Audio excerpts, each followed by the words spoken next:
That is so cool. And over time, this cotton will biodegrade. It's basically just a temporary encasing. So this is the mussel seeder. So essentially you put little guys in here and we make mussel sausage. Small space in short time. Pinch it off. It really is sausage. Absolutely. And then we let it go. This is what takes mussel farming to the next level. For mussels only, because mussels only grow the byssal threads, beards. Is that part of what makes mussels so efficient to grow? Absolutely. Out in the ocean, hundreds of silent lines sway beneath the surface, each carrying thousands of tiny mussels, worth mere cents on their own. Yet together, they earn $500,000 a year. How can something so small, so slow-growing, become that valuable? The secret isn't in high-tech feed or machines, it's in patience, and the ocean's own rhythm. Stick around, and I'll show you why the quietest farms at sea might be the smartest business on the water. Most farms chase faster growth, bigger tanks, and stronger feed. These mussel farmers do the opposite, they wait. Quick favor before we move on. If you appreciate this content, consider giving this video a like and subscribing to the channel. Believe it or not, more than 92% of viewers haven't subscribed yet. It's free and only takes a second, but it means the world to us. So did you subscribe already? Great, thank you so much for your support. Now back to the video. Out on calm water, you'll see rows of floating lines stretching far from shore. Each one carries heavy clusters of mussels, quietly feeding in the current. Because it's nice and fuzzy, has a lot of texture. Yeah. That's great stuff that the mussels like to biss onto. It gives them a lot of surface area. New lines constantly. Yeah. First step in the process is seeding. So we'll take one of these lines, cover it with mussel seed, and put it in the water. Bangs Island creates new lines of mussels in two ways. So that the mussels have time to send out their byssal thread, their beards, their roots, if you will. Right. Adhere to that line. It's a way to control our density. It's a way to create consistent sizing throughout the year, which is what we try to strive for.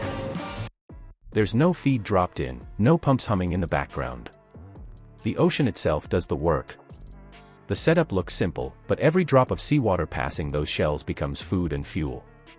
That raises a question: how does a system with no feed, no power use, and little oversight compete with modern aquaculture that runs day and night?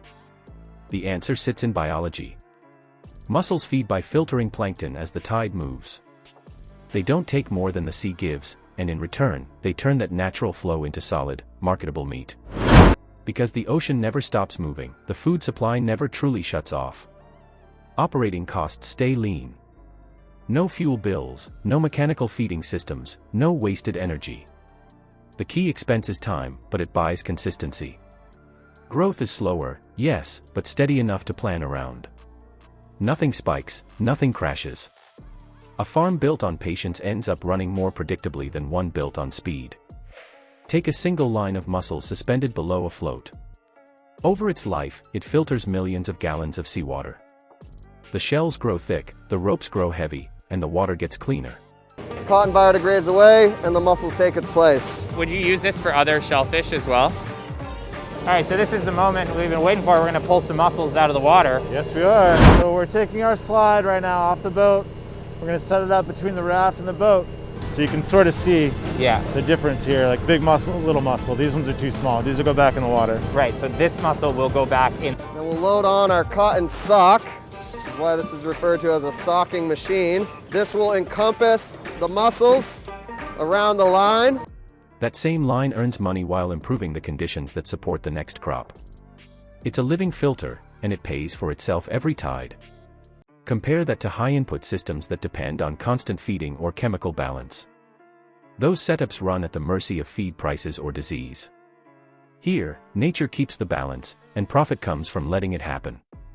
Slow growth turns out to be the safest investment at sea. Next, see how those quiet filters create a thriving world beneath the lines. What if every mussel you grow also cleans the water and builds a home for other sea life? Out on the water, that's exactly what happens below the surface of a mussel farm. Between each line, a living reef takes shape. Seaweed anchors to the ropes, fish dart through the gaps, and crabs tuck themselves into the shadows of the shells. Even starfish drift in to feed on loose fragments. It's a whole community forming where there was once open water. That leads to a question worth asking. Can a farm be both profitable and good for the ocean? Mussels make a strong case. Each shell filters seawater constantly, pulling out plankton and fine material. Across the farm, that means millions of gallons of water run through these natural filters every day. The result is cleaner, clearer water that supports more plankton growth and balance, not excess. Better clarity helps sunlight reach deeper, so new layers of algae and small creatures can thrive. Line here, which we refer to as a fuzzy rope. Here we go. These are almost market-ready bangs-on mussels. Okay, so obviously, like, one of the things you guys have to do is make... The whole system is designed to have the mussels hold themselves on the line, so it becomes very efficient. You can do a lot of quantity in this. So we have a nice smooth platform to haul the mussel lines from the raft onto the boat.